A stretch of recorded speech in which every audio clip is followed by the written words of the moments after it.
فرش التراب يضمني. اللہ تعالیٰ نے جو انسان پیدا کیے ہیں ان کے مزاج مختلف ہیں. ان میں کچھ لوگ ہوتے ہیں جو قوی ہوتے ہیں ارادے کے، جو فیصلہ کر لیا ڈٹ گئے.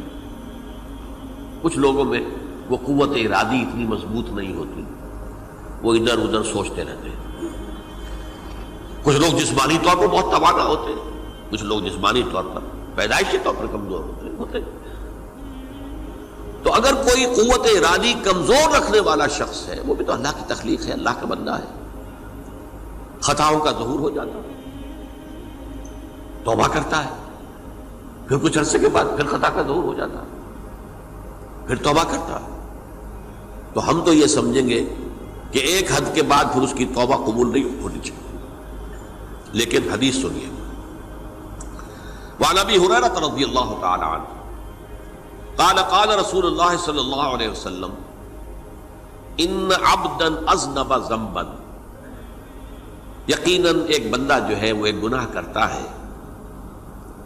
فقال، پھر وہ کہتا ہے رب، اے میرے پروردگار، اذنبت فاغفر لی، مجھ سے گناہ ہو گیا ہے، مجھے معاف فرما دے.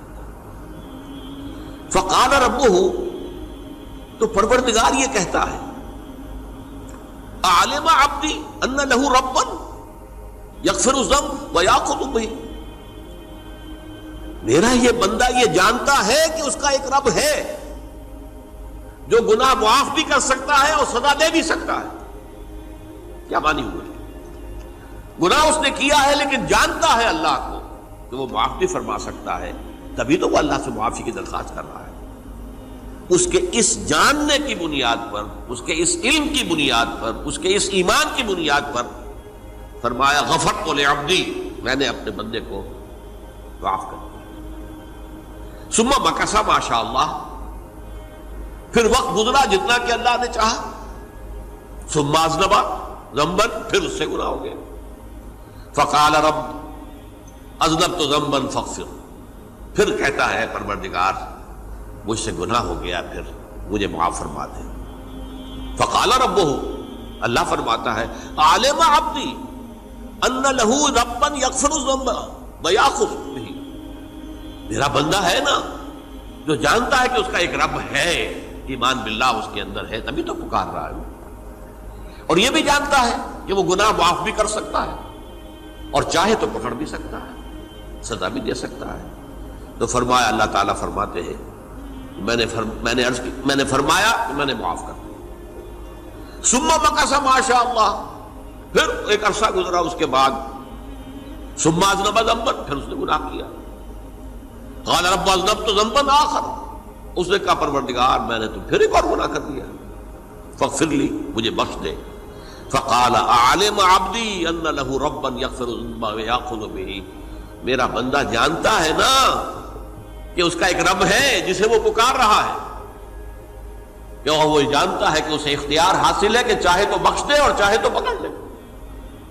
اس کے اس علم، اس ایمان کی بنیاد پر میں نے اسے معاف کر دیا. ایک اور حدیث، میں نے چونکہ اس گفتگو کے لیے ان احادیث کا تفحص کیا ہے، یہ تو بہت ہیں حدیثیں، میں نے ان میں سے کچھ چنی ہیں. ہمارے بعض واعظ ناصح وہ بھی کسی شخص کو روکتے رہے، برائیوں سے روکتے رہے، نہیں رکتا تو کہیں غصے میں آ کے اللہ تجھے کبھی معاف نہیں کرے گا. یہ کتنا بڑا جرم ہے، اس کا اندازہ کیجئے اس حدیث سے. تم میرے بندے کو میری رحمت سے مایوس کر رہے ہیں، کتنا بڑا جرم ہے، اس کا اندازہ کیجئے. یہ مسلم شریف کی روایت ہے عن جندب، حضرت جندب رضی اللہ تعالی عنہ سے، ان رسول اللہ صلی اللہ علیہ وسلم حدث، کہ اللہ کے رسول صلی اللہ علیہ وسلم نے ایک واقعہ بیان کیا. ان رجلا قال، کہ ایک شخص نے یہ کہا واللہ لا یغفر اللہ لفلان، کہ خدا کی قسم اللہ تعالیٰ فلاں شخص کو کبھی معاف نہیں کرے گا.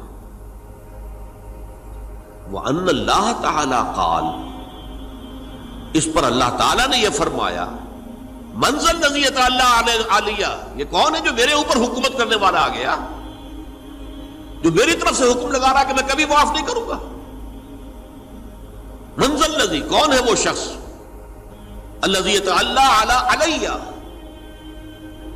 انی لا اغفر لفلان، کہ میں فلاں شخص کو کبھی معاف نہیں کروں گا. قد غفرت لفلان، اس کو تو میں نے معاف کر دیا. واحبطت عمله، اس شخص کے تمام اعمال میں نے ضائع کر دیے کہ تم نے میرے بندے کو مایوس کیا. یہ ہے جرم کی انکار. تو توبہ کی دعوت دیتے رہو، توبہ کے لیے لوگوں کو آمادہ کرتے رہو، توبہ جو ہے اس کے لیے ترغیب دیتے رہو. اللہ تعالیٰ معاف فرمانے والا. اب آخری حدیث سنا رہا ہوں، یہ تو بہت ہی عجیب حدیث ہے اور متفق علیہ، یہ بخاری اور مسلم دونوں میں. حضرت ابو سعید الخدری رضی اللہ تعالی عنہ جو ہے وہ اس کے راوی ہیں. حضور نے فرمایا، کانا فی من کانا قبلکم رجل قتل 99 نفسا، تم سے پہلے جو امت تھی بنی اسرائیل، گویا کہ ان کا ذکر ہے، اس میں ایک آدمی ایسا تھا جس نے 99 قتل کیے تھے. اب آپ اندازہ کیجئے کتنا بڑا گناہ کبیرہ ہے قتل. قرآن مجید میں آتا ہے وَكَأَنَّمَا قَتَلَ النَّاسَ جَمِيعًا، اگر ایک انسان کو بھی ناحق قتل کر دیا گیا تو یہ ایسی ہے گویا کہ اس نے پوری نوع انسانی کو قتل کر دیا. اس نے 99 قتل کیے. فَهَلْ لَهُ مِن تَوْبَةٍ، پھر اس کے بعد یہ ہوا کہ اس کے اندر توبہ کا جذبہ پیدا ہوا. فَسَأَلَ عَنْ أَعْلَمِ أَهْلِ الْأَرْضِ، تو اس نے پھر سوال کیا، لوگوں سے پوچھا کہ زمین میں رہنے والوں میں کون سب سے بڑا عالم ہے. فَدُلَّ عَلَى رَاهِبٍ، تو اسے بتایا گیا فلاں راہب فلاں جگہ پر ہے، وہ بہت نیک ہے، بڑا عالم ہے. فَأَتَاهُ، وہ اس کے پاس آیا. فَقَالَ أَنَّهُ قَتَلَ 99 نَفْسًا فَهَلْ لَهُ مِن تَوْبَةٍ، انہوں نے کہا دیکھیے راہب صاحب، میں نے 99 انسان قتل کیے، اب مجھے یہ بتائیے کہ میرے لیے توبہ کا کوئی امکان ہے. فقال لا، اس نے کہا نہیں. فقتلہ، اس نے اس کو بھی قتل کر دیا. فکمل بہ 100، اپنی سینچری مکمل کر لی، مطلب 99 کے بعد ایک کی کسر تھی، اس کو بھی قتل کیا، 100 پورے کر لیا. ثم سأل عن عالم اہل الارض، پھر اس نے پوچھا کوئی اور کوئی بڑے عالم انسان ہو. فدل علی رجل عالم، پھر اس کی رہنمائی کی گئی ایک بڑے عالم شخص کی طرف. فقال انه قتل 100 نفس، تو اس نے وہاں جا کر کہا کہ میں 100 انسان ہلاک کر چکا ہوں، قتل کر چکا ہوں. فهل له من توبہ، میرے لیے توبہ کا کوئی امکان ہے؟ فقال نعم، کہا کیوں نہیں، 100 قتل کیے تب بھی کیا ہے، توبہ کا راستہ دروازہ کھلا ہوا. ما لم یغرغر، جب تک کہ وہ گھنگرو نہیں بج رہا اس وقت تک تمہارے توبہ کا دروازہ کھلا ہوا ہے. فرمایا نعم، وَمَن يَحُولُ بَيْنَهُ وَبَيْنَ التَّوْبَةِ، تمہاری توبہ کے درمیان اور تمہارے درمیان کون حائل ہو سکتا ہے، توبہ کا دروازہ کھلا ہے. لیکن ساتھ ہی کہا انطلق الی ارض کذا و کذا، اب تم ایسے کرو جہاں تم رہتے ہو وہاں نہ جاؤ واپس، وہاں کا ماحول اچھا نہیں ہے، معاشرہ اچھا نہیں ہے، ہو سکتا ہے کہ تم توبہ پر قائم نہ رہ سکو، تم فلاں جگہ چلے جاؤ، وہاں اچھے لوگ آباد ہیں، ان میں جا کر رہو. فإن بها أناسا يعبدون اللہ تعالی، وہاں ایسے لوگ آباد ہیں جو اللہ کی بندگی کرتے ہیں. فاعبد اللہ معهم، تو تم ان کے ساتھ مل کر اللہ کی بندگی اور پرستش کرو. ولا ترجع الى ارضک، اپنی زمین کی طرف اپنے وطن میں واپس بن جاؤ. فإنها ارض سوء، وہ بری جگہ ہے. فانطلقا، تو وہ چل پڑا، ہجرت کر رہا ہے، اس جگہ جا رہا ہے جہاں کا راہب نے بتایا تھا. حتی اذا نصف الطریق، جب آدھا راستہ اس نے پورا کر لیا، اتاہ الموت، موت آ گئی. فاختصمت فیہ ملائکۃ الرحمت و ملائکۃ العذاب، اب وہ جہنم کے فرشتے بھی آ گئے اس کی جان قبض کرنے کو، اور جنت کے بھی آ گئے.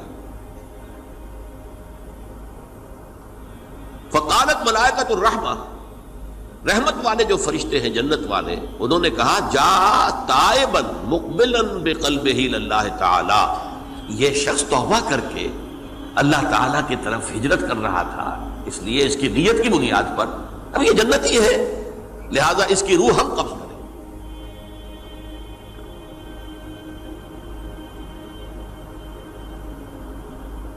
وقالت الملائکۃ العذاب، اور وہ جو عذاب والے فرشتے ہیں وہ کہیں گے انہ لم یعمل خیرا قط، تو نے توبہ کے بعد کوئی نیک عمل تو کیا ہی نہیں، تو کس بنیاد پر اس کو تم جنت میں لے جاؤ گے؟ اس کو تو دوزخ میں جانا چاہیے۔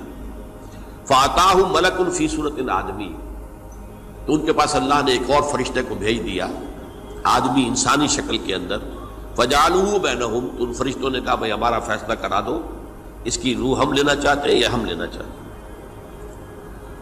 انہیں حکم بنا لیا۔ فقال قیسوا ما بین الارضین فإلی ایتہما کان اقرب، کہ تم فاصلہ ناپ لو جہاں سے وہ چلا ہے اور جہاں جا رہا تھا اور یہاں اس کی موت ہو رہی ہے، تو کون سا فاصلہ زیادہ ہے؟ جب ناپا گیا، بلکہ ایک حدیث میں آتا ہے کہ اس پر اللہ نے زمین کو جو ہے حکم دے دیا، ایک طرف والی زمین تو سکڑ جا، دوسری والی جو ہے تو پھیل جا، تاکہ وہ جو جا رہا تھا وہ زیادہ قریب ہو جائے بنسبت اس کے کہ جہاں سے وہ چلا تھا۔ تو اس فیصلے پر پھر جو فرشتے تھے، جو کہ رحمت کے فرشتے تھے، وہ اس بندے کو لے گئے جنت کے اندر۔ یہ ہے توبہ کی عظمت اور اس کی تاثیر۔